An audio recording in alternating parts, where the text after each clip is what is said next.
110페이지 펴주시기 바랍니다. 다빈크 성경론 제7장 110페이지. 이 사실을 절실하게 느끼기 위해서 다음과 같은 성경의 분명한 자증을 살펴보기로 합니다. 첫째, 하나님은 선지자들에게 계시를 입으로 선포하라고 명하기도 하지만 그 계시를 기록할 것을 자주 명하셨습니다. 출애굽기 17장 14절에서 모세는 여호와께로부터 아말렉과의 전쟁과 승리의 기사를 기록하라는 명령을 받았다라고 썼고, 하나님의 구원의 역사심을 기록한 책에 그것을 기록해서 기념하라. 또한 출애굽기 24장 3절, 4절, 7절, 34장 27절에서도 모세는 하나님께서 이스라엘과 맺으신 언약에 따라 율법과 규례를 기록할 의무를 부여받습니다. 이스라엘이 여리고 건너편 모압 평지로 광야의 방황이 거의 막바지에 이르렀을 무렵 모세가 여호와의 명령에 따라 이스라엘 자손들의 여정을 기록한 사실이 있습니다. 민수기 33장 2절. 그 외에도 모세는 신명기 32장에서 노래를 부르는데 그 노래를 기록하여 이스라엘 자손에게 가르쳐서 훗날 배도의 때 그것이 그들을 대적하는 증거가 되게 할 것을 여호와께서 명령하신 사실이 분명히 있다, 이렇게 기록했어요. 신명기 31장 19절 20절. 이와 비슷하게 선지자들의 경우에도 받은 계시를 기록하라는 명령을 받았습니다. 이사야 8장 1절, 30장 8절, 예레미야 25장 13절, 30장 2절, 36장 2절, 에스겔 24장 2절, 다니엘 12장 4절, 하박국 2장 2절. 물론 그런 명령은 성경의 일부분에만 관계되는 것이지만 그럼에도 불구하고 그 명령들은 하나님께서 아무도 그의 말씀에 가감하지 말 것을 요구하셨고, 신명기 4장 2절, 12장 32절, 잠언 30장 1절 그의 계시를 글로 기록하는 일을 특별히 보살피셨음을 강조하고 있습니다. 둘째, 모세와 선지자들 스스로 그들이 말씀을 입으로만 아니라 글로 써서 선포해야 한다는 사실도 완전히 인식했어요. 모세는 특별한 사명을 위해 부르심받았는데 이스라엘 백성의 지도자라고 부르심받았죠. 그때 여호와께서 마치 사람이 친구에게 이야기하듯이 모세를 직접 대면하여 말씀하셨을 때 그의 모든 율례와 규례들을 그에게 알려주십니다. 율법 하나하나마다 일일이 하나의 서문처럼 여호와께서 이르시기를 그때 여호와께서 말씀하시되 등으로 써 있습니다. 출애굽기 6장 1절, 10절, 13절. 모세의 책들에서 사실 성경 전체에서도 그렇지만 율법을 주시는 일 전체가 여호와께서 하신 일로 제시되고 있습니다. 여호와께서는 야곱에게 그의 말씀을 보여주셨고 율례와 법도를 이스라엘에게 보여주셨습니다. 하나님은 다른 그 어떤 민족에도 그렇게 하지 않으셨으나 이스라엘에게는 그렇게 하셨죠. 그래서 다른 민족들이 하나님의 행사를 알지 못했던 것입니다. 시편 147편 19절 20절 103편 7절. 선지자들 역시 자기들의 예언의 근원이 어디에 있는가를 잘 알고 있었어요. 여호와께서 그들을 부르셨다, 그것을 인식했죠. 사무엘상 3장, 이사야 6장, 예레미야 1장, 에스겔 1장 3장, 아모스 3장 7, 8절 7장 10절. 여호와께로부터 계시를 받았음도 잘 알고 있었습니다. 이사야 5장 9절, 6장 9절, 22장 14절, 28장 22절, 예레미야 1장 9절, 3장 6절, 20장 7, 9절, 에스겔서 3장 16절, 26절, 27절, 아모스 3장 8절 등입니다. 아모스 선지자의 말은 선지자들 모두가 확신했는데 그때 선지자들 모두의 확신이었는데 주 여호와께서는 자기의 비밀을 그 종 선지자들에게 보이지 아니하시고는 결코 행하심이 없다. 아모스 3장 7절. 창세기 18장 17절과 비교해보세요. 그러나 그들은 또한 그들이 기록할 때 그것이 그들 자신의 말이 아니라 여호와의 말씀을 선포하는 것이다 라는 것도 잘 알고 있었어요. 모세가 율법을 기록할 때 한 것처럼 선지자들도 그들의 예언들을 소개하면서 여호와께서 말씀하시되 여호와의 말씀이 내게 임하여 이르기를 등의 문구를 사용하거나 아니면 여호와의 이상, 말씀, 계시의 표현을 씁니다. 이사야 1장 1절 2장 1절, 8장 1절, 13장 1절, 예레미야 1장 2절, 2장 1절, 4장 11절, 에스겔 1장 1절, 2장 1절, 3장 1절, 다니엘 7장 1절, 아모스 1장 3절, 6절, 9절. 셋째, 신약 성경에도 증거가 있어요. 예수와 사도들이 모세와 이사야와 다윗과 다니엘 등을 통해서 주어진 구약 성경의 말씀들을 거듭 인용하고 있습니다. 마태복음 8장 4절, 15장 7절, 22장 43절, 24장 15절. 그런데 그들은 기록되었을 때 마태복음 4장 4절 성경에 이른과 같이 요한복음 7장 30절 혹은 성령이 이르신 바와 같이 히브리서 3장 7절 등의 문구를 사용하여 그 인용문을 소개합니다. 이런 방법을 통해서 구약 성경이 물론 여러 부분들로 이루어져 있고 여러 다른 저자들을 통해서 기록되었지만 그럼에도 불구하고 그 성경이 유기적으로 하나를 이루며 그 기록된 형태에 있어서 하나님 자신이 저자이심을 분명히 시사하고 있습니다. 예수와 사도들은 그 사실을 그저 간접적으로 표현하는 것으로만 그치지 않으시고 지극히 명확한 말로써 직접적으로 말씀하기도 하셨습니다. 예수께서는 성경을 피하지 못한다고 선언하시며 요한복음 10장 35절 더 나아가 그 자신이 율법과 선지자를 폐하러 오신 것이 아니라 완전하게 하려 왔다 이렇게 선언하셨습니다. 마태복음 5장 17절 누가복음 6장 27절 사도 베드로는 예언의 말씀이 확실하고 신실하며 우리의 길의 등불이 되는데 이는 구약 성경이 미래에 대한 사사로운 예언과 해석에 근거한 것이 아니기 때문이다. 이렇게 베드로후서 1장 19절입니다. 예언은 언제든지 사람의 뜻으로 낸 것이 아니 오직 성령의 감동하심을 받은 사람들이 하나님께 받아 말한 것이다 라고 베드로후서 1장 21절 참조하시고 베드로전서 1장 10절 12절 참조하시고 이와 동일한 의미에서 바울은 구약을 구성하는 성경은 우리를 하여금 구원에 이르는 지혜가 있게 한다고 증언했습니다. 성경에 포함된 책들 하나하나가 하나님의 감동으로 주어진 것이며 따라서 교훈과 책망과 발견과 의로 교육하기에 유익하다는 것입니다. 디모데후서 3장 15, 16 넷째, 신약 성경에 대해서는 비록 예수께서 친히 기록된 문서를 남기지는 않으셨으나 사도들을 택하시고 부르시고 자격을 구비시키셔서 특히 그가 떠나신 후에 세상 속으로 나아가 그의 증인들이 되도록 하셨다는 사실을 지적할 수 있습니다. 그는 이 임무를 위해서 그들에게 특별한 은혜들과 권능들을 주셔서 이 사명을 감당하게 하십니다. 좀 더 구체적으로 말하자면 그들에게 성령을 베푸셔서 성령이 예수께서 그들에게 말씀하신 모든 내용을 기억하게 하시고 그들을 모든 진리 가운데로 인도하시게 하신 것입니다. 요한복음 16장 13절 그러므로 예수를 증언하는 것은 사도들 자신이 아닙니다. 오히려 그들 속에서 그들을 통해서 역사하시는 성령이시죠. 요한복음 15장 26절 27절 아들이 아버지를 영화롭게 하기 위해서 오신 것처럼 성령께서도 아들을 영화롭게 하기 위해서 오신 것이며 또한 이 일을 위해서 성령께서는 아들이 말씀하고 행하신 모든 내용을 아들에게 받으신 것입니다.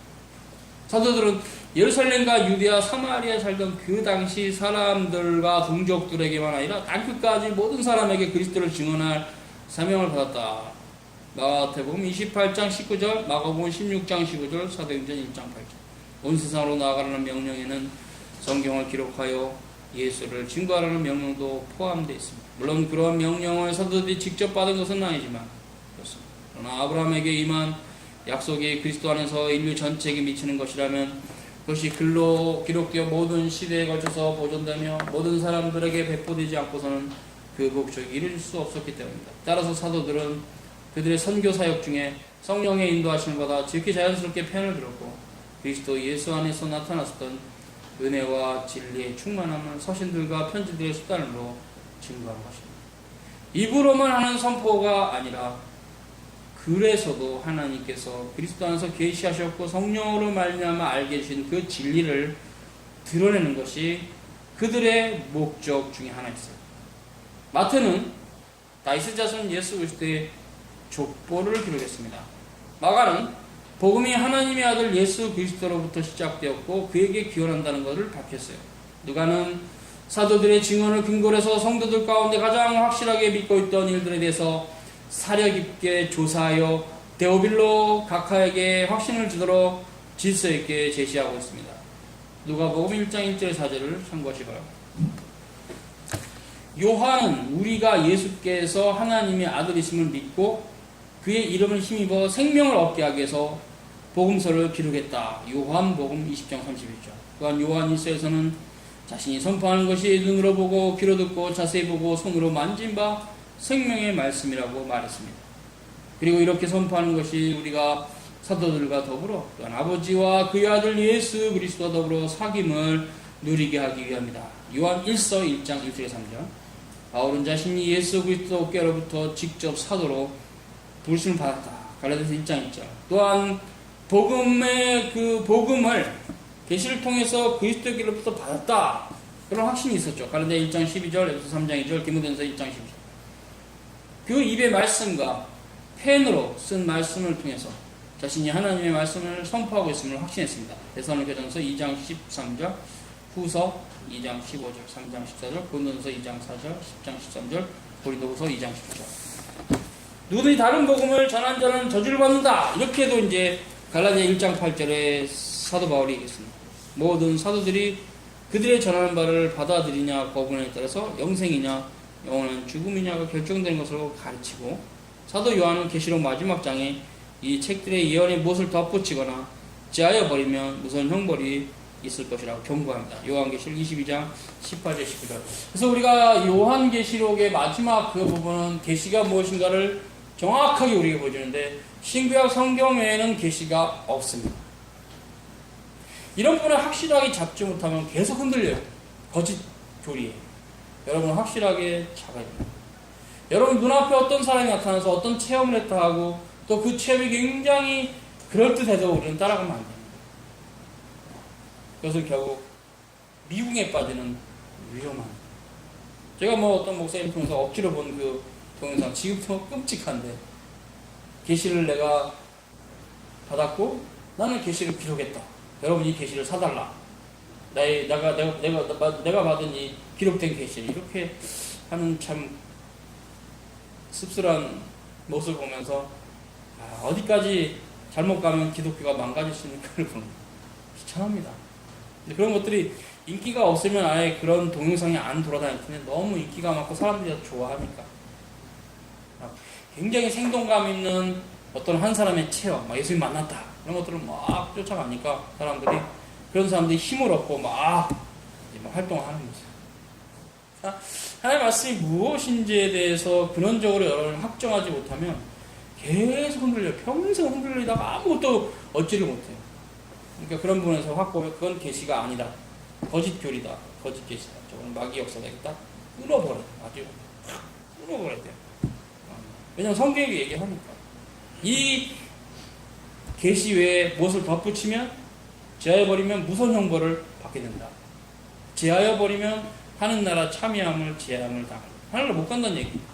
또 덕지덕지 무엇을 자꾸 붙이면 이 성경에 기록된 모든 재앙을 다 쏟아부어서 그 사람에게 정수리에 다 내려 쏟아버리겠다. 그렇게 얘기해 사도 요한이.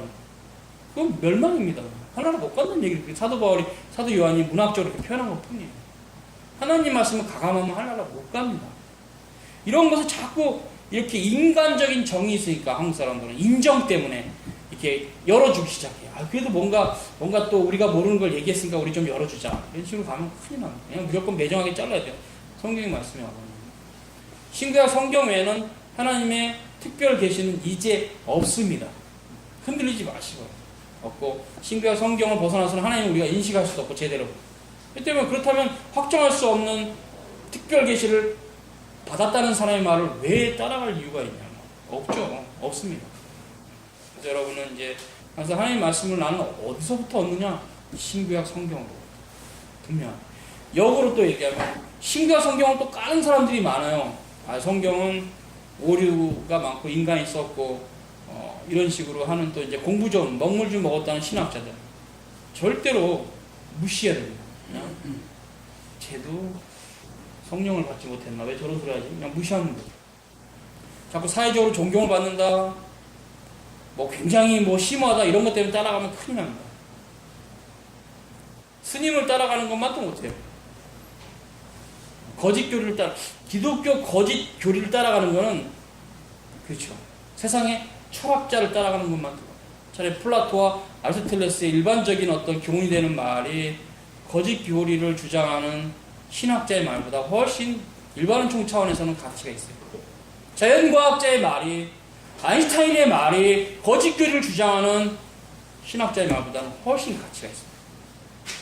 그래서 참 이게 심오하다는 이유와 그 다음에 뭔가 봤다는 이유, 그런 것 때문에 자꾸 교인들이 이렇게 사도들의 이 말은 흔들어버리고 그쪽으로 따라가는 거죠. 신구약 성경에는 하나님의 말씀은 이제 우리가 인식할 수 없습니다.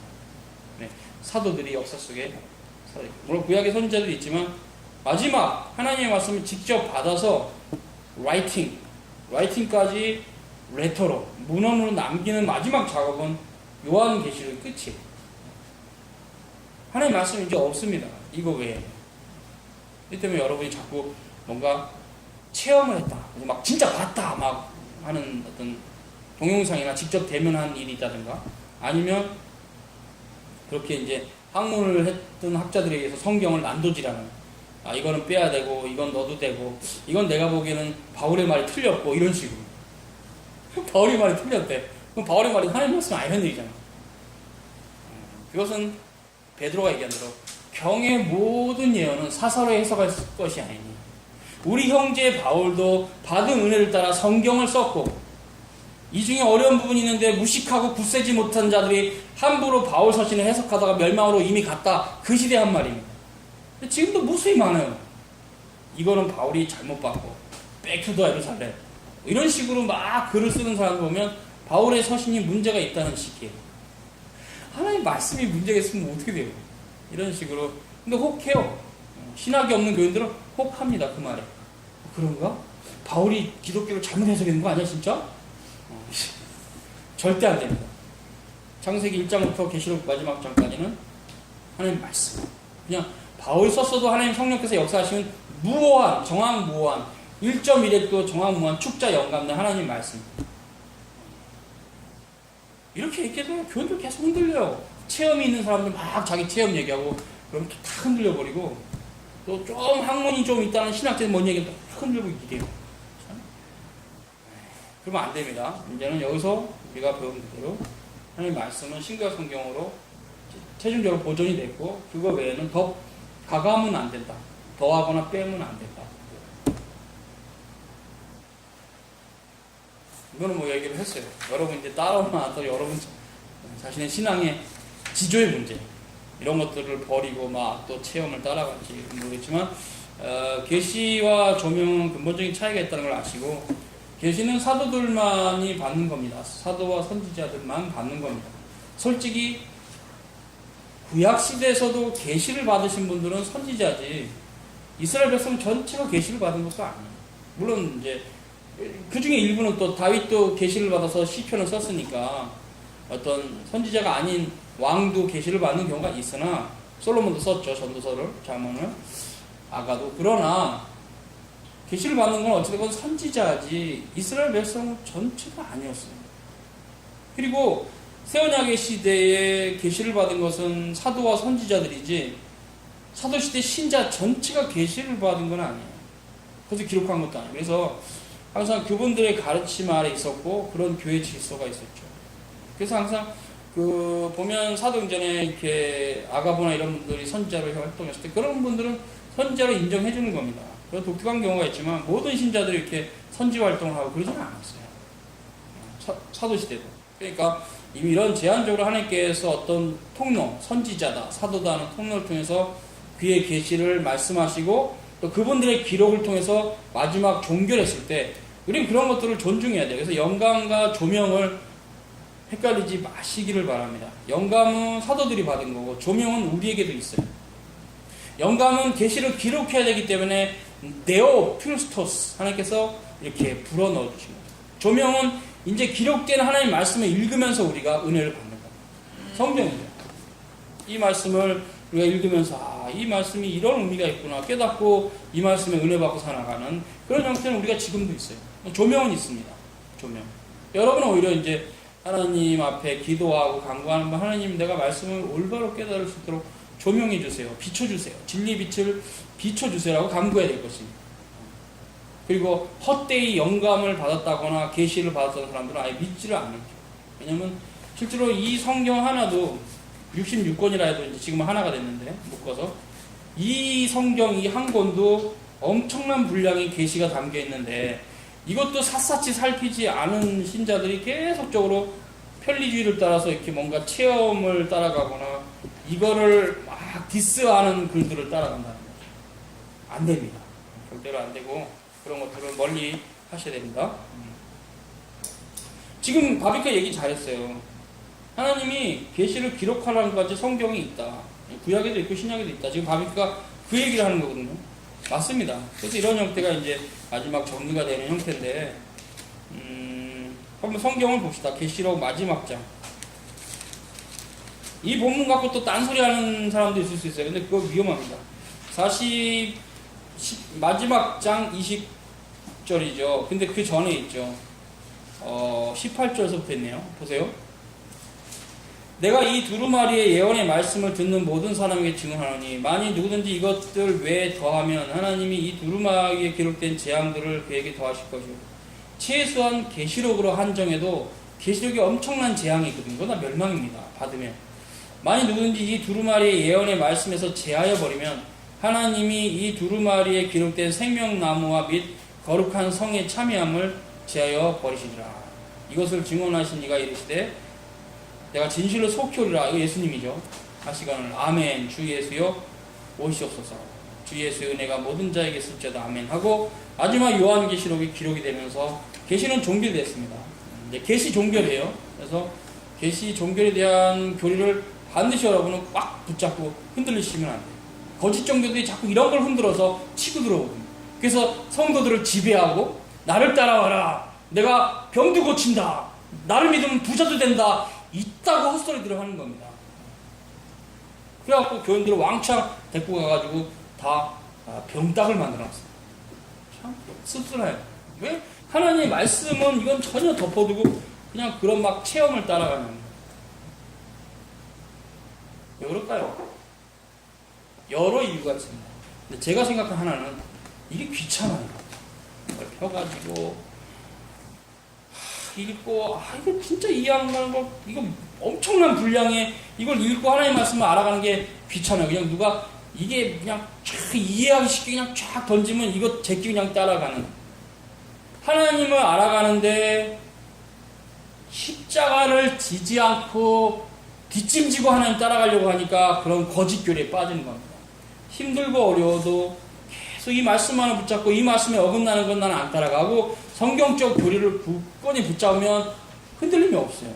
근데 자꾸 이거가 귀찮으니까 매일 3장씩 주일날 5장씩 읽어야 1년에 딱 한 번 읽을 수 있는 엄청난 분량이니까 귀찮은 거예요. 이게 하나님의 말씀을 알아가는 건 귀찮고 쓸데기 없는 종교적인 체험은 너무 좋고 함께 이렇게 망가진 겁니다. 말씀으로 돌아가야 되죠. 말씀 하나님 말씀. 그 말씀의 정의부터 잘 돼 있어야 돼요. 그렇게 막 누가 체험해 했다, 뭐 계시를 받았다. 이건 말씀 아니에요. 아무나 그냥 개쓰레기입니다. 그냥 쓰레기. 너는 쓰레기. 정말. 자꾸 이렇게 뭔가 체험한 사람들이 막 굉장히 스피처하니까 사람들은 혹하거든요. 공부를 많이 하는 사람도 혹해요. 그러니까 자기가 경험하지 못한 영역을 막 말하니까 조심하시기 바랍니다. 하나님께서 말씀하시는 형태는 우리에게 거짓 교사다. 그래서 정통교리가 그게 중요한 겁니다.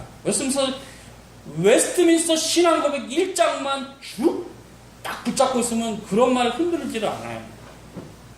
근데 그거 모르니까 항상 한국교 교인들 전혀 여슨 신앙고백 살피질 않으니까 훅 따라가는 거죠. 정리했습니다. 제가 여러분 따라오시길 바랍니다. 여러분 양심에 따라 따라오시니까 양심의 자유가 있으니까 옳다고 생각하시면 이 말을 따라오시기 바랍니다. 하여튼 웨스턴 신앙 고백을 여러분은 집에 가서도 부지런히 살피시기 바랍니다. 정말로 중요해요.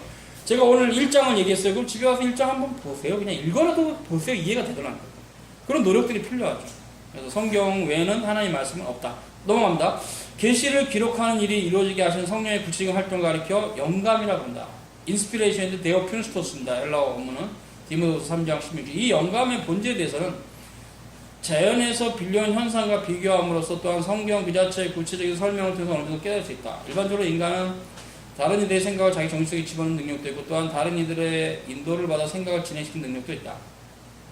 교훈과 교육 전체가 바로 이런 능력에 근거해서 모든 학문과 지식도 마찬가지다. 그처럼 생각이 한 사람에서 다른 사람 전해지는 되게 몸짓이나 표시 혹은 입으로 하는 말이나 글로 쓴 말을 수단해서 이른다. 이런 식으로 해서 다른 누군가의 생각에 영향을 받게 되면 의도적으로 그것들을 연구하며 상당한 수고를 들이게 되고 그 사람의 생각과 세상을 우리 자신의 영적 삶의 일부로 만들려고 합니다. 그러나 이 바비크는 일반적인 얘기를 하는 건데 실은 이것이 성경의 그 인스피레이션과 똑같은 건 아닙니다. 어쨌건 유사한 거라는 얘기를 한 뿐입니다. 일반 청차원에서. 그러나 체면이나 암시 등의 현상이 있는 것을 볼 때 우리 표현에서 아무런 활동이 없어도 다른 사람의 생각과 사상이 우리 의식 속에 들어와 우리 의지와 행동을 명령할 수도 있다는 것이 증인다. 그렇죠. 조심해야 돼요. 체면을 거는 형태, 정신병을 치료하기 위해서 체면을 거는 형태, 이런 거는 기독교 입장에서는 버려야 될 겁니다. 절대 위험합니다. 그래서 체면술사들이 있는데요. 신비하죠. 이렇게 해서 사람들이 체면술사의 뜻을 그대로 시행하는 수동적 도구로 바뀔 수 있는데 위험합니다. 성경도 그렇게 가르치고 우리의 경험을 확인한 사실이지만 인간이 악령의 영향력과 권세에 사로잡힐 수도 있습니다. 그렇게 되면 그 사람은 스스로 말하고 행동하는 것이 아니라 마귀가 다스린 악령의 지배를 받는 데, 그것이 이제 거라사의 귀신 들린 자나 또 여러 가지 예수님께서 바울도 빌립보 교회 갔을 때 이렇게 점치는 귀신 들린 여종을 고쳐주는 그런 모든 역사죠. 그때 이제 사도들에게 이 권세를 줬기 때문에 사도들이 이렇게 가서 귀신 들린 자를 쫓아냈죠.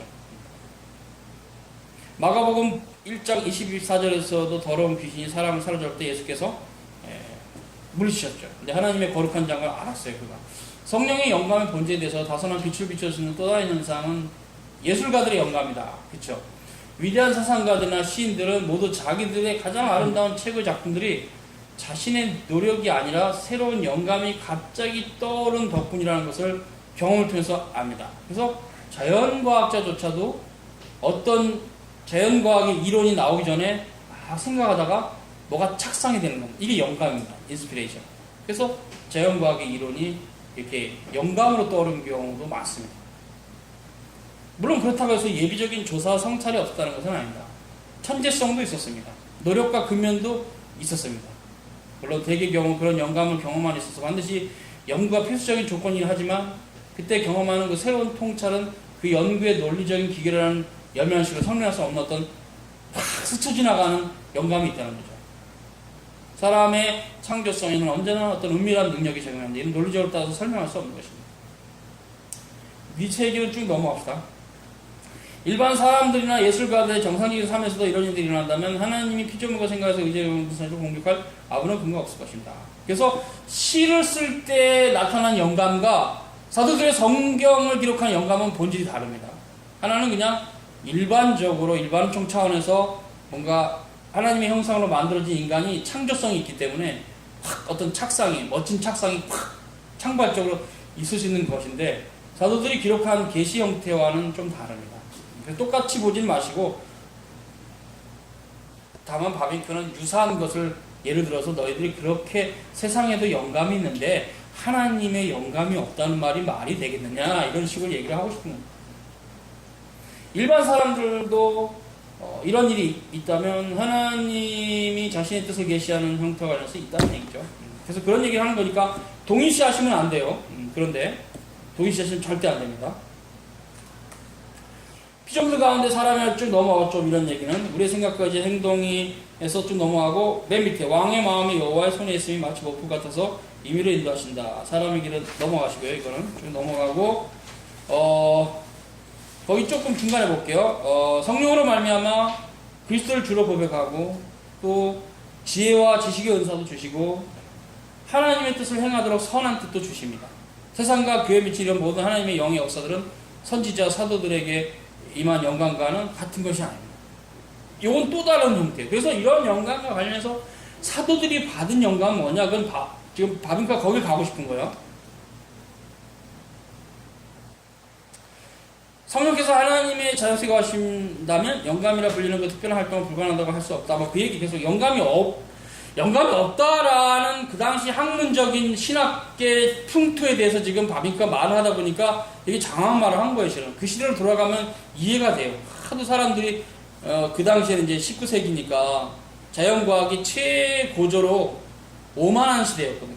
이 자연과학이 이제 마지막 원자를 풀면 이제 인류의 모든 역사뿐만 아니라 자연의 비밀이 다 드러나면서 신이 없다는 것이 최종적으로 증명이 될 것이다 하고 뻥 터뜨렸는데 그게 양자역학으로 확 뒤집어지면서 신이 없다는 말을 할 수 없네 이렇게 돼버렸어요.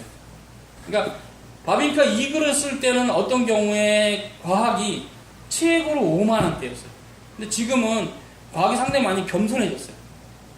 그래서 이제 이 시대가 좀 다르니까 우리가 별로 의미가 없는데 어쨌든 바비큐 그리니까 이런 얘기가 나온 겁니다. 세상과 교회에서 역사하신 하나님의 영의 활동과 선지자들과 사도에게 역사하신 구별된다는 점을 인식해라. 그래서 쭉 넘어가고 무릇 하나님의 영으로 인도함 받은 사람은 곧 하나님의 아들이었을 때 베드로는 베드로서에서 하나님의 거룩한 사람들 즉 선지자들이 성령의 감동하심마다 예언한 것임을 선언하고 성령의 인도하시면 모든 신자들이 드린 것으로 정신을 조명하시며 의지와 성령 지배하시 이끄는 것에 이런 영향력으로 말미암아 정신과 의지가 하나님을 기쁘시 하는 바에 대한 지식과 능력과 또한 행하실 열심히 받는다. 성령의 감동하심은 오로지 선지자들과 사도에게만 주어진 것으로 그들이 받은 바 하나님의 뜻에 관한 계시를 사람들에게 알고자 하는 마음과 열심을 불어넣는다. 이러한 영감의 특별한 성격은 신약에서 구약을 언급하면서 계속해서 사용하는 문구에서 앞에 곧 구약에서 기록된 내용을 가르쳐 주께서 선지자를 통해서 말씀하셔야 한다.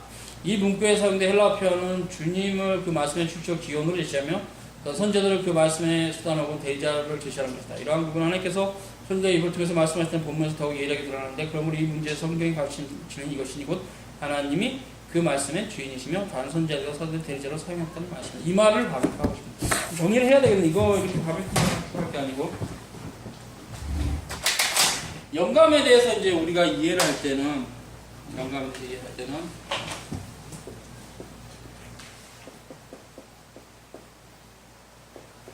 이렇게 네오프누스토스인데 하나님께서 불어넣으셨다 이렇게 이제 직역이 돼요. 이거는 구약 시대부터 계속 하나님께서 귀에 선지자들 쓰시는 방식인데 이것이 뭐냐면 축자 영감. 예수님께서 물론 예수님 당시에는 신약이 기록이 아직 안 된 시대예요. 뭐라고 하셨냐면 성경 1.1에도 땅이 떨어지지 않고 다 성취되리라 그 말이었어요. 그렇죠? 그때 이제 히브리 언어가 요두는 점이에요. 와우는 획이에요. 히브리 언어를 아는 사람이 무슨 말인지 대충 알아요. 근데 이런 것들은 살짝 무시해도 좋을 만큼 그냥 점 맞추고 지나가요. 근데 절대 무시하면 안 돼요.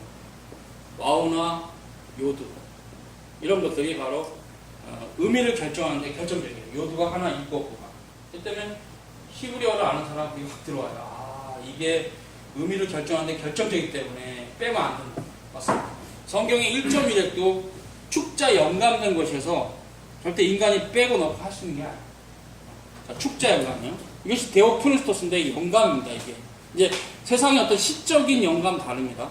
하나님께서 불어넣으셨어요. 사도와 선지자들. 그래서 한자 한자를 기록해 하셨습니다.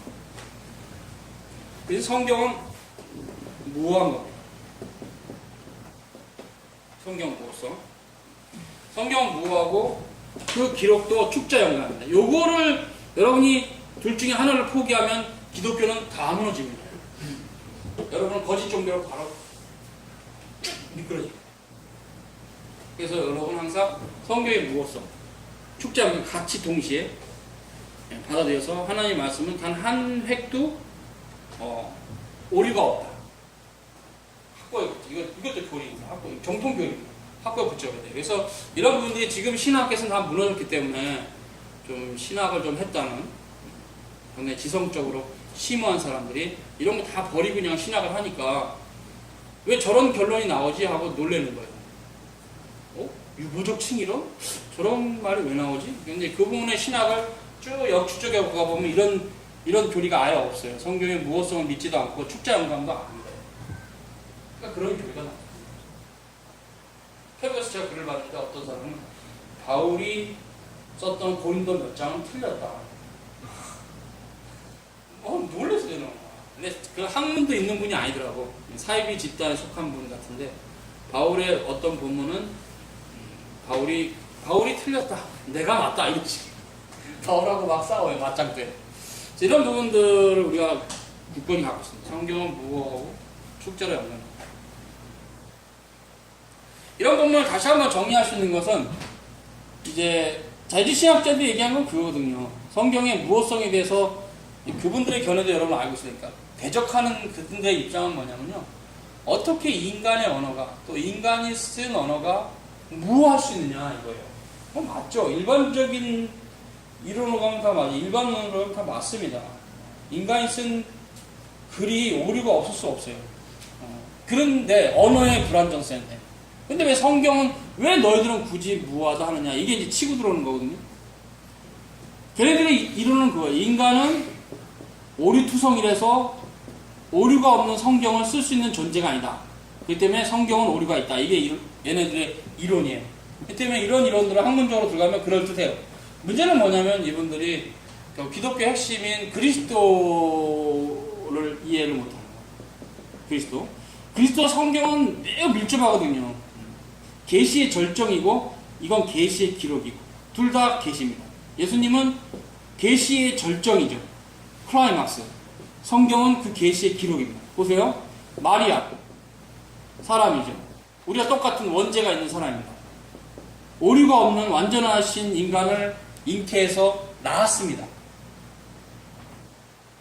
만약에 그리스도께서 우리가 똑같은 죄인이라고 누가 말하고 싶으면 성경도 오류가 있다고 말할 수 있어요. 근데 그리스도께서 완전하신 인간으로 오셨다. 죄가 없는 아담의 원죄가 없는 분으로 오셨다고 믿는 사람이라면 성경도 오류가 없다고 믿을 수 있습니다. 하나님은 이렇게 오류가 있는 존재를 통해서 오류가 없는 그리스도나 또 성경을 기록하는 역사를 하실 수 있는 겁니다.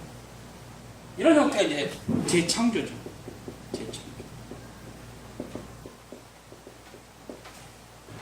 창조하신 그분만이 재창조할 수 있습니다. 자, 우리 맞죠? 창조하신 그분만이 재창조할 수 있어요. 그러니까 세상을 만드신 그가 세상을 재창조함에 있어서 아무도 딴지를 걸 수가 없어요. 하나님이 태초에 하늘과 땅을 만드셨습니다. 그 성삼위체 하나님께서 그리스도를 보내셔서 완전한 인간으로 우리 죄에서 속죄의 제사를 드셨어요. 그리고 사도들을 통해서 오류가 없는 성경이죠. 성경 하나님의 말씀을 기록하도록 데오피누스토스를 하셨어요. 그래서 그리스도의 무호하심과 오류가 없으신 완전하신 죄가 없으신 것과 성경이 하나님의 말씀으로서 오류가 없는 것은 같이 가는 형태라서 이게 한 짝이 돼서 결국 한쪽이 부인되면 한쪽도 또 부인됩니다. 기독교가 왕창 다 무너집니다. 그래서 자꾸 이렇게 합리적으로 봤을 때 인간이 어떻게 완전한 글을 쓸 수 있느냐 이런 얘기를 할 때 그럴 수 있다. 그거 합리적으로 맞다. 그런데 다시 생각하면 예수님은 우리는 죄가 없는 우리 죄에서 오신 죄가 없는 깨끗한 희생 제물로 믿기 때문에 이 믿음을 믿는다면 이 믿음도 같이 가겠다. 이건 같이 가야 돼요. 근데 이거를 분리시켜 생각하는 신학자들이 많아요. 요거는 믿으면서 요거는 안 믿는 거예요. 그 자체가 오류입니다. 왜? 이게 불가능하다면 이것도 불가능하기 때문에 이건 안 돼. 이게 가능하다면 또 이것도 가능하기 때문에 우리는 하나님의 성령께서 사도들을 써서 성경을 무한 성경, 축자 영감된 무한 성경 썼으면 믿어야 됩니다. 이런 형태가 이제 우리에게 신비로 남아있고 성경이 늘 참 우리에게 놀라운 책으로 남아있는 형태가 있는데 이런 것들을 우리가 정말 고민을 해야죠. 하나님 말씀이 얼마나 소중하다는 걸. 그래서 이제 좀 덥네.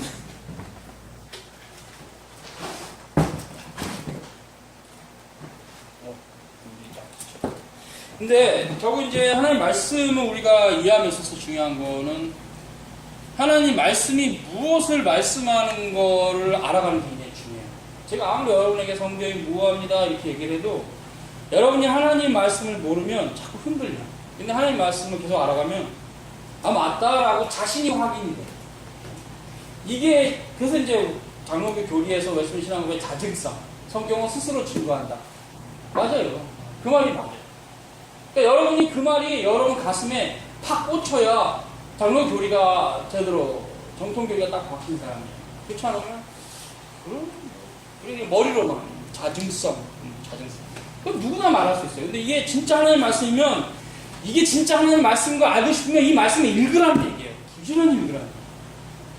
그래서 이 말씀을 여러분이 이제 현대인들 편을 씁니다. 느끼라는 거예요. 이 말씀. 정말 하나님 말씀인데 읽어볼수록 하나님 말씀. 이 단필과 같아 놀라. 하나님 나라 여기 지금 계시되어 있다. 자기가 직접 읽고 느끼지 않고 그냥 목사 설교만 듣고 머릿속으로만 알고 있어. 성경은 자증성. 그거 다 누구나 교리적으로 정리해서 가르칠 수 있어요. 이거 진짜 하나님 말씀이면 여러분이 이 말씀을 읽어야 되죠. 이 말씀 하나하나가 얼마나 소중하고 주님께서 자신의 피로 쓰신 사랑의 서신임을 말씀 읽고 눈물 흘리고 애통하고 하늘나라가 보이고 그래야 되는 거죠. 이게 목사만 그래야 되는 겁니까? 아닙니다. 주님 나라 갈 사람은 모두가 하나님 말씀에 충만해야 돼요. 하나님 말씀에 충만해야 돼요. 이 말씀을 사랑해야 됩니다. 이게 진짜 놀라운 겁니다. 이게 정말 고린도서 하나만 보고 누가복음 하나만 봐도 얼마나 고난 가운데 이분들이 십자가를 짊어지면서 후대 성도들을 위해서 남겼는지. 다윗의 시편만 읽어보면 눈물을 100번 흘려도 모자랄 정도로 얼마나 절절하게 하나님 나라에 대해서 다윗이 얘기하는지. 놀라워요. 정말 놀라워요. 뭐 이거 다윗의 시편만 읽는 건 아니지만 시편이 전도서만 읽어도 인생의 참된 길이 무엇인가, 얼마나 헛된가 정확하게 너무 놀라운 말씀. 놀랍다, amazing 이런 말 밖에 쓸 수 없어요. 하나님 말씀. 놀라운 말씀. 여러분이 스스로 경험하기 전에는 내 말은 그래 한 귀로 듣고 한 귀로 흐를 수 있는, 여러분이 확정할 수 있는 것은, 거짓 교리를 다 이겨낼 수 있는 것은 하나님 말씀을 굳건히 가는 거죠. 말씀을 붙잡고 삼일체 하나님을 여기서 보고 이 말씀을 붙잡고 예수 그리스도를 만나면 이 말씀 붙잡고 예정론이 무엇인지 이해하면 이 말씀 붙잡고 교회가 무엇인지 알며 구원이 무엇인지 알며 나그네 신학이 무엇인지 알면서 이 말씀 붙잡고 가는 수밖에 없어요. 근데 뭐 저한테 맨날 교리 배워도 머리만 있는 교리야 그게. 전인격으로 가려면 이 성경 말씀이 여러분의 거가 돼야 돼요. 놀랍습니다. 이 하나님 말씀 그냥 어메이징 하게 계속하는 뭘 얘기할게요 여기서. 제가 성경 본문을 지금 풀어주는 시간이 아니에요. 하나님 말씀은 창세기 1장서부터 계시록 마지막 장까지 유기적으로 연결되어 있는 완전한 하나님 말씀, 완전체입니다. 정황무한, 축자연관입니다. 그래서 이 얘기를 제가 백날 해도 여러분이 하나님 말씀을 사모하고 그 말씀 따라 살아가지 않는 한 느끼지 못하는 겁니다. 여러분의 말씀이 안 되면 절대 평생 느끼지 못할 것입니다. 아 그렇구나. 그렇죠. 거기까지 딱 동의만 할 것이에요. 여러분의 말씀이 되려면 이 말씀이 여러분의 것이 돼요. 제가 이 말씀 사랑하는 거죠. 너무나 소중한 말씀. 정말 지금도 울지는 않지만 눈물이 나죠. 말씀만 대하면 얼마나 귀한지 말씀. 근데 이 말씀을 지금 한국교회가 버린 지 오래됐어요. 이 중에 자기들 편한 것만 빼요. 자기들 편한 것만 뺀다고 막 지들 멋대로 해석하고 싶으니까. 그럼 어떻게 돼요? 정통교리에 딱딱딱딱 걸려서 다 쓰레기입니다. 교리가. 3일체는 다 없고 아무것도 없어요. 구원도 거짓 교리에 다. 성경을 통째로 이해하지 못하고 자기 편한 것만 뽑아갖고 막 가르치거나 그렇게 믿으면 큰일입니다. 그래서 이 성경을 읽기 전에 정통교리를 반드시 알아야 합니다. 그게 함부로 해석되는 책이 아닙니다. 저는 그래서 늘 베드로 말씀에 은혜가 받습니다. 경의 모든 예언은 사사로 해석할 것이 아니 그 의미가 무엇인지를 깊이 묵상하시기 바랍니다. 그 의미가 무엇인지. 경의 모든 예언은 사사로 해석할 것이 아닙니다. 가슴 깊이 바랍니다. 내가 내 멋대로 해석할 수 있는 게 아닙니다. 2세기서부터 지금까지 정통 교리적으로 성경을 해석해야 됩니다. 네, 그분도 성경을 제대로 봤고 나도 제대로 봐야 되기 때문에. 그분들은 이렇게 보고 3일체로 보는데 나는 4일체로 봐. 그건 그냥 멸망입니다. 그래서 우리가 참 성경이 소중한 책이라는 것은 어떤 한 시대 어떤 사람의 해석으로 소중한 게 아니라 모든 시대 성도들의 하나님의 말씀으로서 주어진 거기 때문에 모든 세대 성도들이 동일한 신앙 고백으로 남아야 돼요. 이게 중요합니다. 그래서 이게 신앙 고백이 왜 중요하냐? 이게 이제 달리 표현하면 정통 교리라고도 하고 또 신앙 고백이라고 하는데 이게 왜 중요하냐면 성경을 내 멋대로 해석하면 안 되기 때문에. 한 인생은 아무리 지성이 발달해도 무지함과 오류가 가득합니다. 그래서 하나님께서 2세기서부터 교회 역사 가운데 성경의 해석사로 교회사를 준 겁니다. 계속 분파들이 계속 나 도나투스, 몬타누스, 영지주의 계속 떨어져 나갑니다. 정통교로부터. 그렇기 때문에 여러분이 이게 다각도로 물론 여러분의 어떤 신자로서 한계가 있을 수 있지만 다각도로 교회 역사도 보고 교리도 살피고 성경도 보면서 올바른 교리가 무엇인가를 반드시 알아야만 이 하나님 말씀 볼 때 흔들리지 않아요. 그러나 어찌됐든 중요합니다. 교리 공부가 선행되지 않은 성경 해석이 위험하긴 하지만 그래도 믿는 마음으로 성경에 있는 자세는 중요합니다. 성경을 뽑아서 자기 얘기를 하려고 하지 말고 성경이 무엇을 말씀하는가를 어린아이와 같은 순수한 마음으로 접근해야 됩니다. 이것은 하나님 말씀. 인간의 문헌이 절대 인간이 쓴 건 맞습니다. 그러나 인간의 문헌은 아닙니다. 성경만큼. 그 이후에 기록된 모든 뭐 바빙크 그리건 어거스틴 그리건 다 인간의 문헌 맞습니다. 성경을 해석했던 성경은 아닙니다. 그러나 이 성경만큼은 하나님의 말씀을 우리는 존중하고 이 말씀에 대한 올바른 해석이 뭔가를 날마다 알아가면서 올바른 성경 해석하려고 하는 자세들, 그런 것들은 분명히 하나님의 말씀이 열려가는 길입니다. 여러분이 분명히 하나님의 말씀을 열어감에 있어서 절대로 부족한 부분이 있다고 보기 힘들고 분명히 가능하고 충분한데 얼마나 하나님의 말씀 앞에 자신이 헌신하느냐가 관건입니다. 하나님의 말씀보다 세상을 더 좋아하면 하나님의 말씀이 그 사람에게 분명히 안 열릴 것입니다. 그러나 주님의 말씀이 내게 가장 소중하다고 생각하는 사람에게 주님께서는 열어주십니다. 말씀을 사모하시고, 이거는 정말 우리가 늘 우리 자신이 경험하고 여러분도 또 어느 정도 나이가 됐을 때 다음 세대에게 반드시 가르쳐야 돼요. 영원하신 주의 말씀으로 이 성경을 소중히 여시고, 이게 실은 이렇게 하나로 딱 만들어진 게 16세기 이후인데요. 이야, 진짜 기적입니다. 그래서 인쇄술이 거기서 동양에 있었던 인쇄술이 전래가 돼서 서양에서 인쇄술이 처음 이제 시작되면서 개혁과 맞물렸는데 결국 이 성경이 한 권의 책으로 그 시대부터 나오면서 종교가 개혁이 됐습니다. 근데 이제 지금은 또 많이 이렇게 이 귀한 책을 한글이긴 하지만 그래도 이 귀한 한 권의 하나님의 말씀을 전체를 딱 볼 수 있는 이 귀한 책을 지금 많이 덮어놓고 산다 그래요. 제가 예전에 신앙생활 할 때 어떤 전사님이 교회는 후탁 교인이 있다 그래요. 그게 뭡니까? 주일날만 성경책을 딱 핀대요. 그러니까 뽑아놓고 있다가 집에다가 주일날만 딱 뽑으니까 여기 먼지가 쌓였대요. 그리고 오는 후탁 교인. 성경을 안 본다네요. 그러니까 그 교인은 성경을 한 주에 딱 한 번 봅니다. 목사님이 읽을 때 설교 시간에 설교 시간에 왜 성경을 펴지 않아? 그걸 후탁교인이라고 그러더라고요. 어떤 전사님. 그런 신자가 되지 않길 바랍니다. 하나님 말씀 사모하시고 계속 하시기 바랍니다. 자, 그래서 조금 설명이 이렇게 됐는데 좀 봅시다. 좀 더. 선지자들과 사도들이 정신과 의지를 적극적으로 발휘하지 않고 일종의 입으로만 성령의 성경 수동적인 대리자, 이것도 아니라는 얘기죠. 그러니까 뭐 그냥 이렇게 수동적이지 않고 상당히 능동적으로 바울의 심경을 얘기했고 베드로의 심정을 얘기했는데 그것도 하나님이 영감하신 겁니다. 유기적으로. 그걸 얘기하고 있어요. 성령께서 영감을 기기적으로 보는 관련 명백히 배가하시는 사시다. 선지자들이 성령의 감동하심을 받았으나 그들이 말했다. 그래서 베드로서를 보면 베드로의 느낌이 나오고 바울 서신은 바울의 느낌이 나와요. 서신의 특징이. 그리고 이제 뭐 마가는 마가의 특징이 있고 이런 형태가 있어요. 누가도 누가의 특징이 있습니다. 이런 형태가 있는데 이것은 그들의 직분과 또 그들의 자질과 성격이 다 반영되어서 기록이 됐습니다. 그래서 예레미야는 눈물의 선지자다. 그건 시대적 상황과 예레미야의 이 성품이 같이 결합돼서 예레미야 애가서 같은 게 나오고 유기적 영감입니다. 하나님께서 선지자들을 들어 쓰실 때 물론 그런 경우도 가끔 있지만 기록해라 해서 기록한 것도 있지만 선지자들이 경험 속에서 하나님께 받은 것을 모아서 글을 쓸 때 그것이 계시가 되는 형태이기 때문에 축자 영감도 있지만 유기적이기도 한다는 얘기죠. 그 얘기를 하는 겁니다. 넘어갑시다. 118페이지 118페이지 여기서 제시하고 있는 대로 영감을 생각하며 성경의 인간적인 면을 지극히 정당하게 대한다. 성경은 한순간에 그 전체에서 완전하게 우리에게 주어진 것이 아니라 1600년의 역사가 있어요.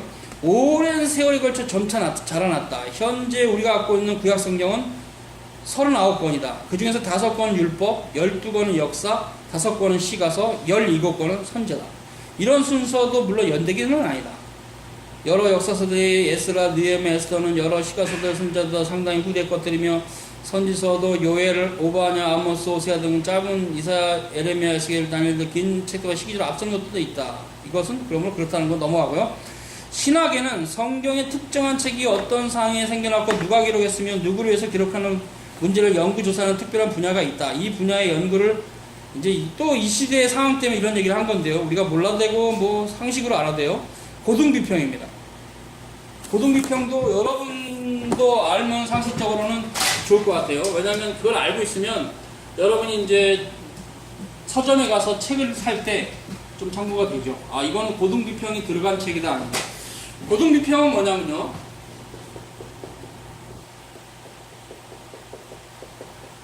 하이 크리틱시즘이라는데 이게 뭐냐면 일단 첫째, 성경이 하나님 말씀이 아니다. 이게 시작입니다. 고등비평. 그럼 뭐야 성경은 인간의 문헌이다. 그럼 무엇이 중요하냐? 고대의 역사와 우리도 이건 참고하지만 문법이 중요하다. 그래서 고대 역사, 막 이스라엘 역사들도 엄청 파헤칩니다. 문법, 고대 히브리어 문법과 연결된 뭐 애굽의 언어의 문법, 뭐 바벨론 언어의 문법 다 같이. 그러니까 이게 공부는 많이 해요. 근데 기본 전제가 하이 크리티시즘은 성경이 하나님의 말씀이 아니기 때문에 자기가 나름 빼고 집어넣고 할 수가 있습니다. 그래서 이렇게 봤을 때 바울의 저거는 좀 바울이 술 먹었나 빼 이런 식이에요. 성경을 보면서 자기 주관으로 성경을 마음대로 해석할 수 있는 게 있거든요. 그냥 이단이에요. 저는 그냥 이단이라고 말하고 싶은데 이게 원체 학문성을 갖고 있으니까 사람들이 혹해요. 그러니까 이 고등비평에 들어가면은 성경이 계속 이렇게 조직적으로 찢어지죠. 그래서 막 악용하고 다양하게. 그래서 이런 형태는 여러분이 굉장히 위험합니다. 고등비평은. 모세는, 그러니까 고등비평의 내용 중에 하나 소개할게요. 모세 때는 히브리 언어가 문자가 없었다. 그렇기 때문에 모세의 모든 기록은 모세가 직접 쓴 게 아니라 구두전승이다. 이걸 영어로 오랄 트레디션이라고 해요.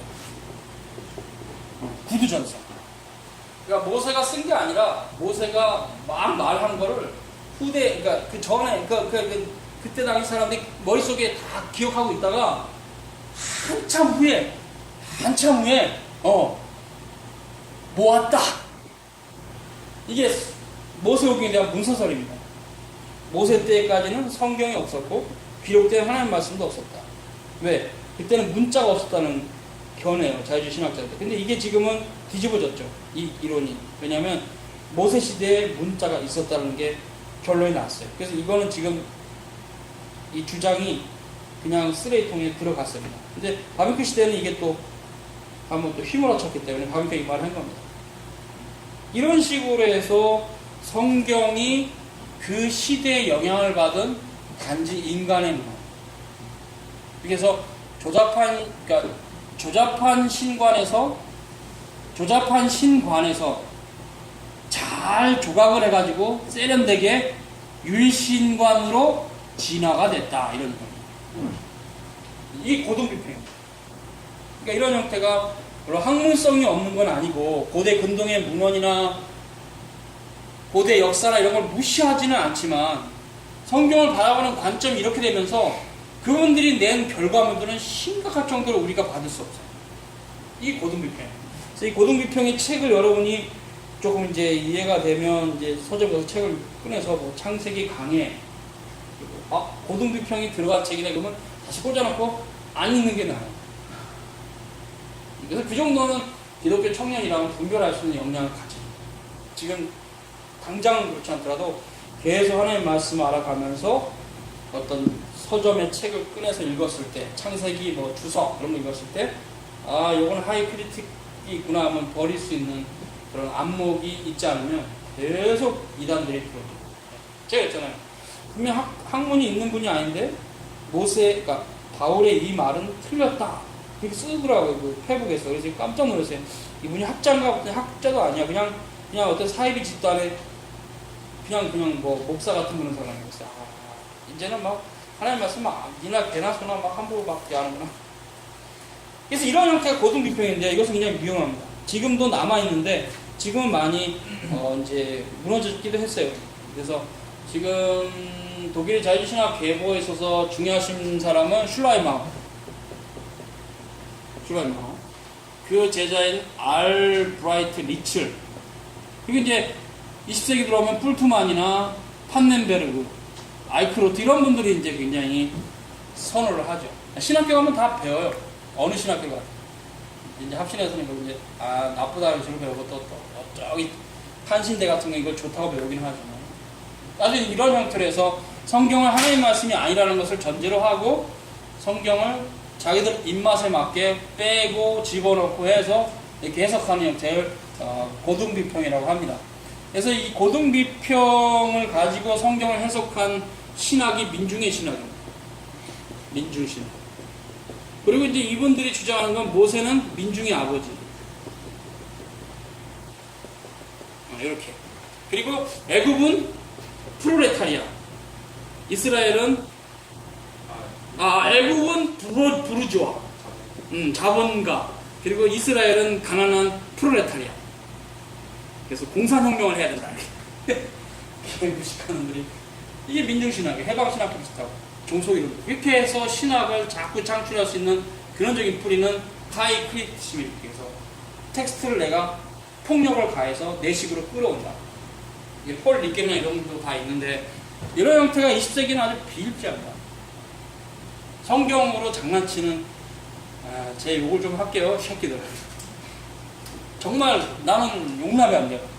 그래서 이런 형태가 흔히들 뭐 히브리어 학자나 고대 세모 학자들이 이런 장난들을 치니까 진짜 답답하죠.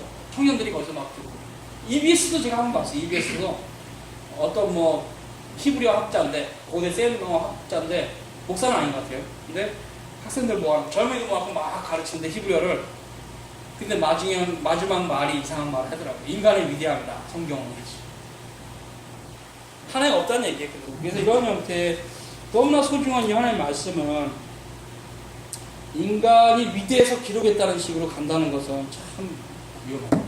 왜 그 사람들이 그러냐면 성경을 읽어보면 알아요. 여러분이 히브리 헬라어를 진짜 박사급을 해서 읽어보면 알아. 이게 인간이 쓸 수 있는 게 아니라는 거. 하나님이 쓰신 거 맞습니다.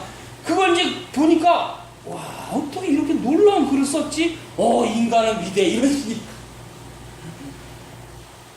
아주 삐뚤어진 인간들은 끝까지 삐뚤어집니다. 이거는 하나님 말씀. 이거는 진짜 히브리 헬라어를 보면요 이거 인간 쓸 수가 없어요. 하나님 쓰신 거 맞습니다.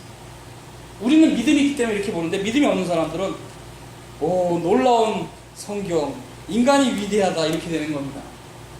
그래서 그들의 말을 역설적으로 이해하면 성경은 하나님의 말씀. 1600년 동안 한 가지 주제, 예수 그리스도라고 하는 하나의 주제를 가지고 그렇게 쓸 수 있는 문헌은 세상에 없어요. 성경의 자증성은 맞아요. 정말 맞아요. 하나님의 말씀을 스스로 증거합니다.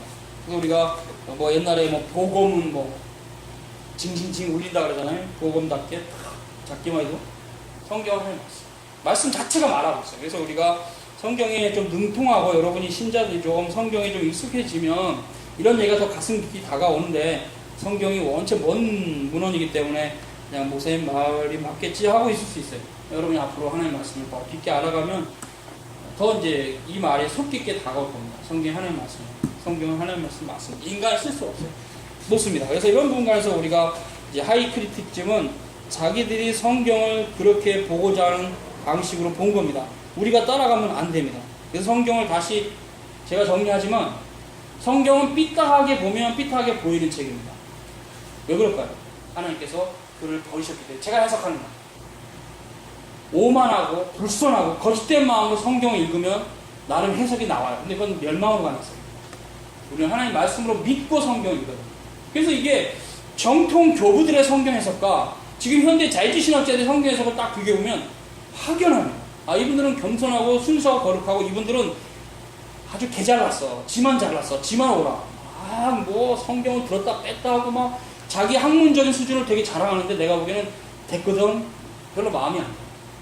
근데 독일 자유주의신학자들은 제가 책을 저도 볼 만큼은 봤지만 봐도 좀 비호감이에요. 별로 좋아하지 않아요. 그래서 그런 책들이 교인들에게까지 갈까봐 걱정일 정도로. 교인들도 이겨내면 됩니다. 이거 보고 웃긴 소리 하면 되는데, 맞나? 이렇게 하면 이제 바보가 되는 거예요. 하나님 말씀은 바비카 잘 얘기했어요. 순수하게 어린아이 같은 마음으로 접해요. 성경이 하나님 말씀이 아니라고 하고는 성경을 읽지 마시길 바랍니다. 신자들에게 분명히 부탁드립니다. 멸망으로 갑니다. 그래서 고대 랍비들은 이 성경을 손을 더럽히는 책. 우리가 어떤 신령한 물건을 나가서 더러운 인간이 함부로 대하면 부정탄다 그러잖아요. 그래서 고대 구약의 랍비들은 구약 39권은 함부로 손대면 안 되는 책으로 했어요. 손을 더럽히는 책으로. 왜? 나같이 더러운 자가 하나님 말씀 함부로 막 만지면 내가 더러워진다. 내가 멸망당한다. 그래서 하나님 말씀은 굉장히 조심스럽게 되어 있습니다. 구약의 앞뒤들조차. 지금은 이 하나님 말씀이 이렇게 함부로 대하는 게 아닙니다. 이거는 우리 주님께서 우리에게 주신 사랑의 편지고, 우리 주님의 십자가 묻어있는 놀라운 죄이고, 근데 우리는 이걸 사모하고, 이것은 정통 교리로서만 해석이 됩니다.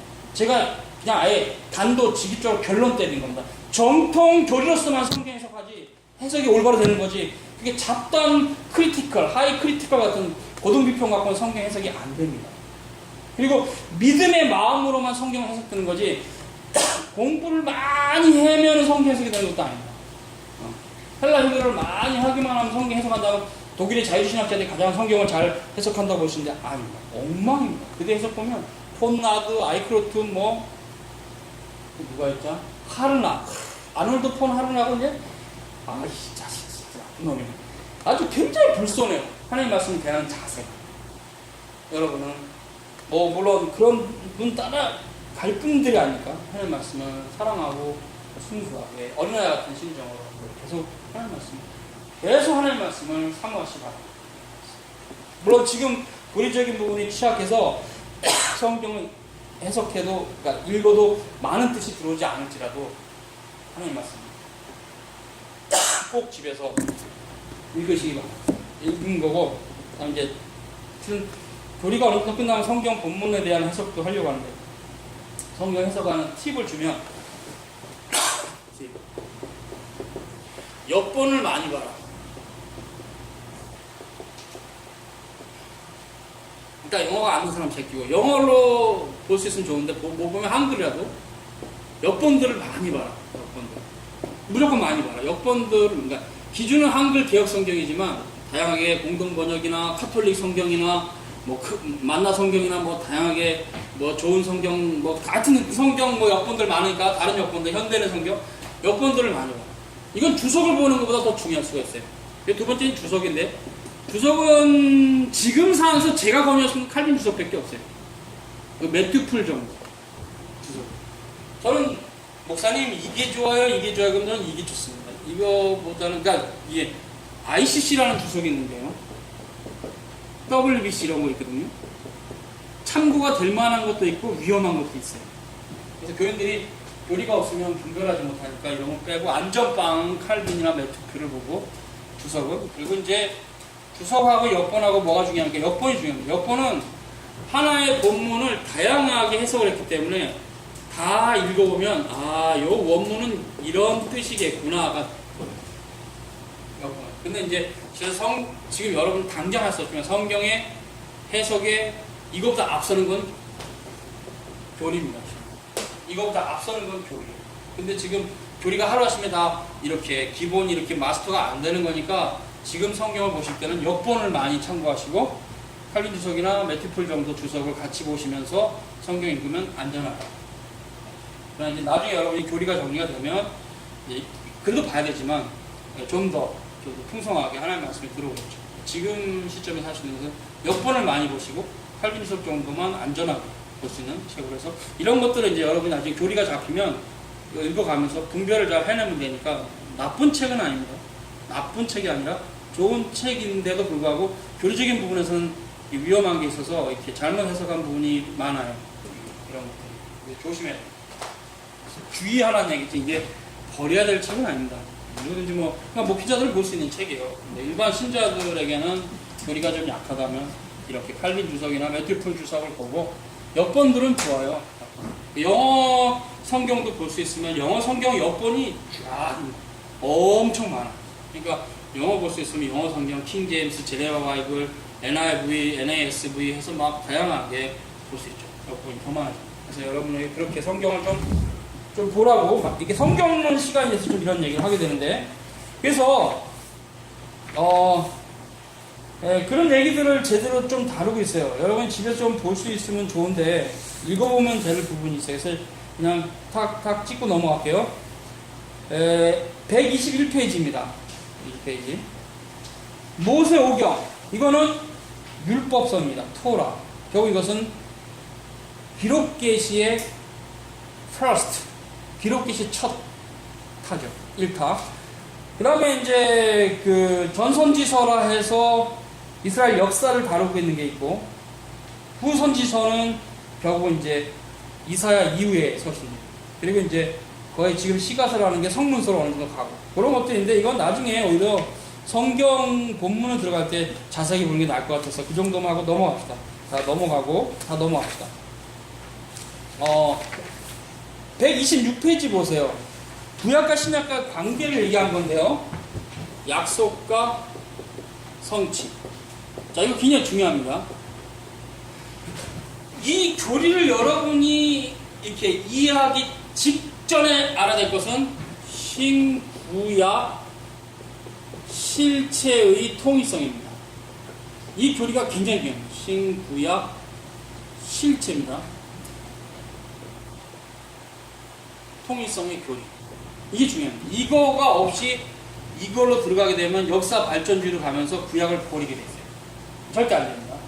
신구약 실체의 통일성 교리를 가지고 이걸 보면 이제 이해가 돼요. 그러면 신구약 실체의 통일성 교리는 뭐냐? 신구약이 실체 혹은 본질 하나다. 우누스 하나다. 아스널로 하나다. 하나이기 때문에 두 교리가 있지 않다. 두 교리. 즉 구약의 교리, 신약의 교리의 두 교리가 없다. 이거 가져야 돼요. 그래서 하나의 교리밖에 없다. 그래서 가장 중요한 게 신론이잖아요. 신론. 삼일체 하나님. 구약의 하나님은 삼일체 하나님이 아니에요. 삼일체 하나님이세요. 신약의 하나님도 삼일체 하나님이세요. 신구약 전체가 성삼일체 하나님입니다. 창조하신 분은 삼일체고 마지막 요한계시록 기록해 하신 분도 삼일체입니다. 이런 교리를 버렸던 자들이 2세기, 3세기에 바로 영지주의자들입니다. 구약의 하나님과 신약의 하나님이 다른 하나님. 구약의 하나님은 상당히 쪼잔하고 진노를 많이 하시는 하나님. 신약의 하나님은 사랑이 많은 하나님. 하나님이 두 분인 거죠, 이거. 영지주의자, 이단입니다. 그래서 이 신구약 실체 통일성의 교리가 굉장히 중요합니다. 이게 바로 이제 이레네우스가 바로 영지주의자들을 비판하는 이단 논박이라는 저서에서 잘 기록했어요. 큰 분량을 갖고. 그때문에 신구약 실체 통일성 교리가 여러분이 굳건히 붙잡아야 될 중요한 교리입니다. 이거 버리게 되면 구약을 다 버립니다. 지금 복음주의자들이나 세대주의자들 이 교리가 없어요. 그러니까 뭐 구약은 믿음으로 구원받는 게 아니라 그냥 행위로 구원받거나 림보에 있다. 조상들 이런 식으로 헛된 교리를 주장하는 것은 근본적으로 신구약 실체 통일성의 교리가 그분에게 없어서 그래요. 이게 세대주의가 많이 들어왔고 한국에. 그래서 세대주의가 많이 이용해서 구약을 버리는 경우가 있는데 아닙니다. 구약 창세기 오면 삼일체가 계시되어 있고 시편에도 삼일체가 계시되어 있고 풍성하게 삼일체 하나님에 대한 계시가 구약에 많습니다. 멀티플합니다. 매니. 그래서 우리가 신구약 실체 통일성의 교리 절대로 구약의 교리가 따로 있고 신약의 교리가 따로 있는 게 아니다. 하나다. 그 하나인 교리가 주제별로 나눈 게 정통교리. 이거 이해를 하셔야 됩니다. 통과. 넘어갑니다. 이제 그것이 이해됐다고 하고 이제 약속과 성취를 이제 들어갈게요. 이해됐다고 치고 신구약을 바라보는 관점은 약속과 성취입니다. 그 약속은 물론 창세기에 있는데요. 아브라함 언약. 창세기 12장. 그리고 이제 15장, 17장 이런 게 이제 포인트가 되는 그 장들인데요. 그때 이제 언약을 하시죠. 그리고 22장인가요? 이삭을 바치죠. 이 모든 것이 그리스도를 계시합니다. 그리고 그 모든 것이 이제 야곱에게서 족장의 역사가 끝나면 모세를 통해서 430년 역사는 그냥 진공입니다. 기록이 없어요. 툭 뛰어넘어서 모세에서부터 출애굽기, 레위기, 민수기, 신명기까지 기록이 되면서 이제 토라가 완성됩니다. 이 약속입니다. 이 약속이 모세 오경에서 특별히 출애굽기서부터 이제 율법으로 주어지죠. 그 율법은 약속을 성취하기 위한 보조 언약으로 주어진 겁니다. 신의 산 언약. 그리고 이게 쭉 가서 그리스도에 성취되죠. 약속입니다. 그 약속이 이제 아브라함에 있었고 모세에게도 있었고 다윗, 선자 이사, 에레미야 약속, 다 약속. 이런 형태가 징검다리를 걷고 말라기 끝났을 때 예수님이 오셨을 때 성취. 구약은 약속, 신약은 성취. 구약은 약속, 신약. 이거 기억해야 돼. 아, 구약은 약속, 신약은 성취. 성취입니다, 성취. 성취라는 건 완성입니다. 그리고 이것은, 그렇죠. 그래서 제가 계시 절정인 거죠. 계시 절정. 예수 그리스도는 이 땅에 오신 구약의 모든 예언을 완성하신 거예요. 그분 자체가 계시예요. 특별 계시예요. 일반 은총을 입으시고 오신 특별 은총이시죠. 그분은 이제 믿음으로만 구원을 받습니다. 그때도 그랬지만 구약도 약속 가운데 지금도 그래요.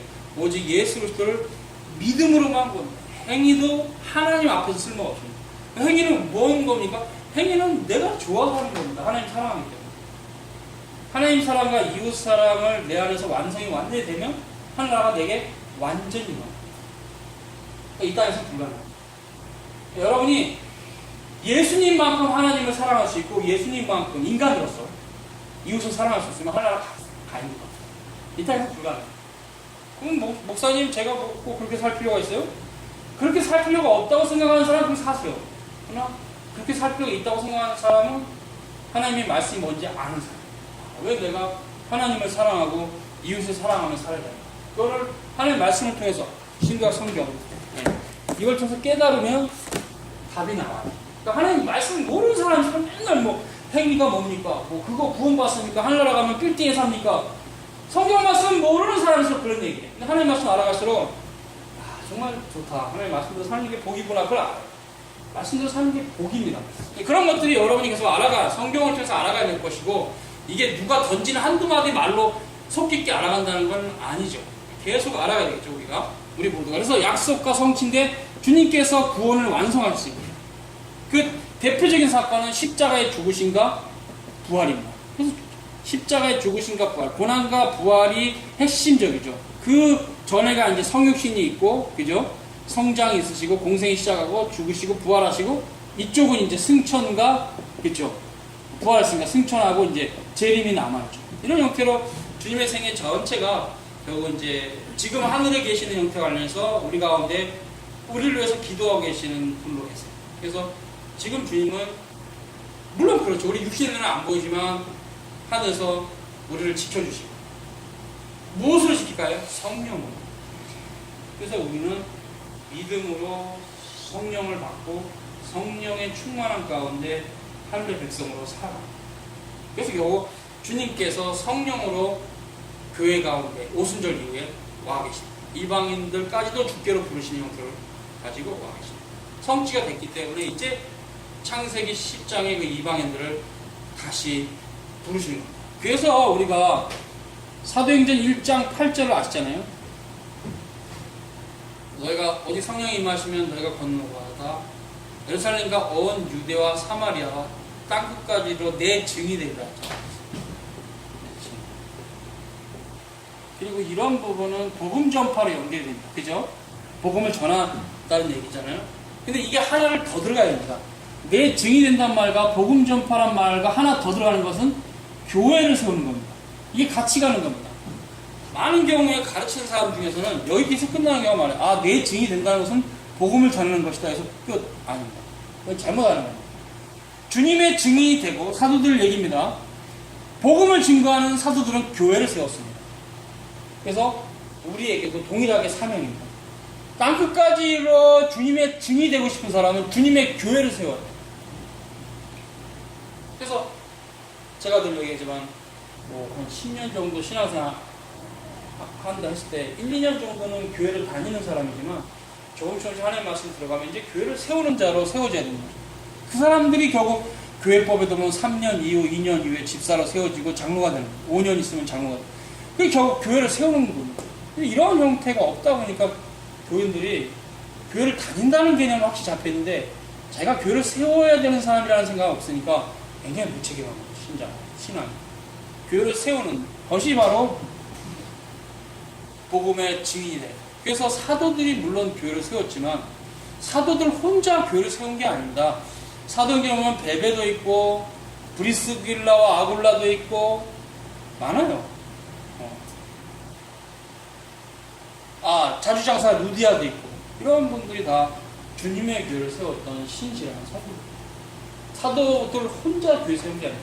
그분들이 주축이고 핵이지만 그분들과 함께 신실하게 교회를 세웠던 교회의 장로들이 있었고 집사들이 있었기 때문에 사도시대 교회가 든든했고 복음이 계속 유지되면서 그렇죠. 2세기, 3세기, 4세기도 그 복음의 역사가 계속 갔습니다. 그러다가 313년에 기독교가 국교화되면서 이때부터 썩기 시작하는데 결국 세속주의자들이 교회 안으로 들어옵니다. 이게 무슨 의미냐면 이전까지는 예수를 믿는 것과 죽음하고 똑같았어요. 예수를 믿으면 죽을 수도 있었어요. 그때는. 근데 이때부터는 기독교가 로마 제국의 국교가 되니까 예수를 믿는 것은 출세였어요. 예수를 믿는 것과 출세가 이퀄이 된 거예요. 그러다 보니까 속물들이 계속 교회로 다 들어와 버렸죠. 그리고 게라민족 이동 이후에 로마 가톨릭이 생기면서 아예 이제 유럽, 서유럽 전체가 이제 기독교 국가가 되면서 이제 본질은 사라졌지만 그 시스템은 이렇게 교황 제도 아래서 이렇게 로마 가톨릭 본질은 그런 형태가 왔을 때 그렇죠. 국교가 된 것이 결코 바람직한 게 아니었습니다. 실은 기독교가 최종적으로 타락한 시점이 여기서부터 시작돼요. 여기서부터 이제 괴란민족 이동하는 5세기, 6세기 요 어간이 이제 어스틴도 활동하고 마지막 진리를 보존하고 역사 속에 사라진 인물들이 여기 다 나와요. 그리고 5세기, 6세기, 7세기가 지나면 진리를 말하는 교사들이 거의 사라지고 7세기가 넘으면 교황교회가 되면서 10세기에 십자가운동이 일어나기 전까지 계속 교회는 곤두박질입니다.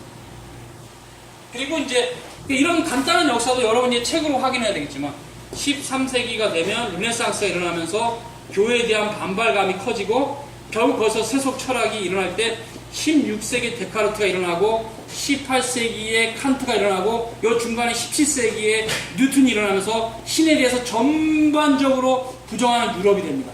그러니까 무신론 사회가 되면서 이게 이제 계몽주의라는 식으로 해서 신이 있다는 것은 어리석다 이런 식으로 발전해서 과학주의가 오면서 19세기까지 얘네들이 극단적으로 기독교를 대적하다가 20세기의 양자역학이 발전하면서 이제 신에 대해서 말할 수 없다 이렇게 했습니다. 지금은 신에 대해서 없다고 말할 수 없는 시대예요. 과학적으로. 그래서 이제 이런 형태에서 지금은 이제 소강 상태죠. 세상과 우리가 소강 상태입니다. 그쪽도 막 과학으로 신이 없다고 말할 수 없고 우리는 뭐 세상에 어차피 하나님께 안 오니까 우린 신이 있다고 믿고 성삼위일 하나님 우리 하나님 믿고 살아가는 이런 형태로 저쪽까지 대치관계 이런 형태가 알려서 하나님 말씀을 사모하는 사람은 밤이 그쳐 이렇게 싸우고 말씀을 사모하지 않은 사람은 이런 싸움 자체를 못하는 형태로 그냥 종교인으로 살다가 죽는 것이 지금의 이제 종교 형태죠. 근데 이런 형태는 모르겠어요. 이건 미래이기 때문에 어떻게 될지 뭐 모슬람이 들어와서 한국을 다 잡아먹고 한국을 뭐 모슬람 국가로 만들지 난 모르겠어요. 하나님만이 아시지. 정신을 차려야 된다는 얘기예요. 기독교. 우리가 다 정신 차리고 하나님 말씀을 굳건히 붙잡고 싸워야 된다. 세상. 여러분이 말씀이 없으면 세상을 못 이깁니다. 하나님 말씀만이 이게 세상의 학자도 믿음이 없는 학자도 이걸 읽는 순간에 이건 사람이 쓸 수 있는 글이 아니야. 그러면서 인간을 믿어 이런 헛소리를 했던 것처럼 이 하나님 말씀을 붙잡고 우리가 사람이 쓸 수 없는 글, 인간은 절대 쓸 수 없는 신의 문헌을 붙잡고 하나님을 알아가면서 그분을 알아야 예수님을 알려면 이 말씀을 알아야 돼. 이 예수님과 이 말씀은 거의 이퀄이에요. 계시의 절정, 기록 계시. 계시의 절정, 기록 계시. 이게 같이 가는 형태이기 때문에 우리 구주 예수님과 성경과는 절대 뗄래야 뗄 수 없는 관계입니다. 뗄래야 뗄 수 없는.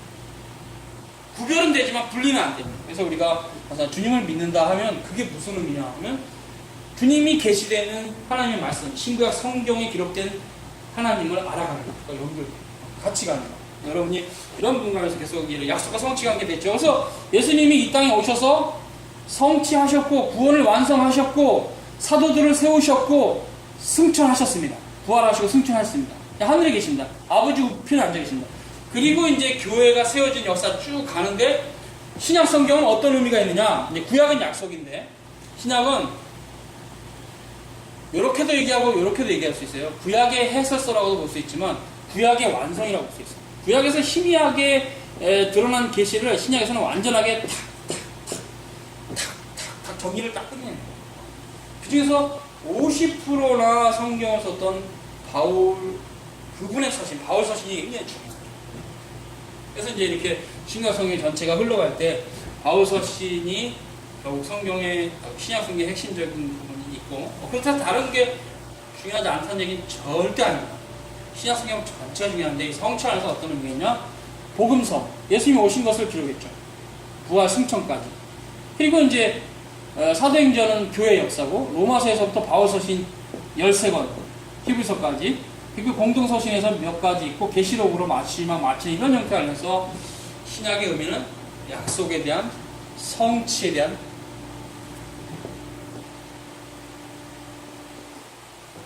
기록, 약속에 대한, 예수님이 성취하셨죠.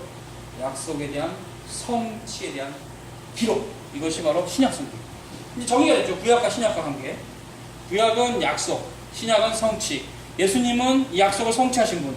신약은 이 약속이 성취된 예수님의 그 사역과 그 의미가 무엇인가를 기록으로 남긴 게 신약.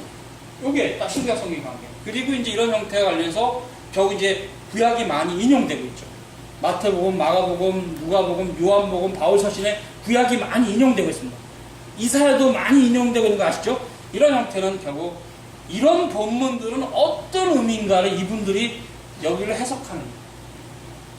그래서 약속과 성취 관계, 구약, 이걸 이해를 하시면 신구약 관계를 잘 이해. 그러나 이걸 이해하지 못한 상태에 이걸 잘못 이해하면 약속은 이제 성취가 됐으니까 다 필요가 없네, 이런 식으로 오해하면 안 돼요. 절대 안 돼요. 그럼 두 교리가 됩니다. 그래서 그렇지 않고 이 신구약 실체의 통일성의 교리를 아는 상태에서 약속과 성취가 이해가 되면 그러면 이제 구약을 읽을 때도 그리스도가 보여요. 구약을. 3일차 하나님도 보이고, 그리고 믿음으로 구원받는다는 게 시편을 읽어보면 보여요. 그래서 우리가 이런 올바른 교리들을 가지지 않고 성경 해석한다는 게 얼마나 위험한지를 좀 많이들 몰라요. 그래서 사람들이 누가 됐든 간에 잘 모르시는 것 같아요. 아닙니다. 신과 성경은 하나님의 말씀으로 한 권의 책이니까 하나의 교리가 담겨있고 하나의 구원이 담겨있어요. 오직 믿음으로. 이런 이신친 교리를 신약의 교리로 전락시키는 사람들은 또 잘못 가고 있는 겁니다. 신구약 전체가 오직 의인은 믿음으로, 오직 주님의 은혜로만, 절대 주권적인 은혜로만 구원받는 교리를 담고 있다. 정리가 여기까지 되겠습니다. 자, 그래서 이제 정리도 됐고요. 다음 시간에는 130으로 좀 쳐주세요. 130을 짜겠습니다. 130페이지를 이처럼 성경 갖고는 거의 시작했습니다. 기도하겠습니다. 걸어가신 주님 감사합니다. 오늘 우리가 성경이 어떤 책인지 살폈습니다. 또 바빙케이런 견해들을 우리가 이해하며 약속과 성취를 통해서 신과 성경을 이해하는 그런 의미들을 잘 이해하고 하나님의 말씀을 사랑하는 신자 되게 도와주시옵소서. 예수님 이름으로 기도합니다. 아멘.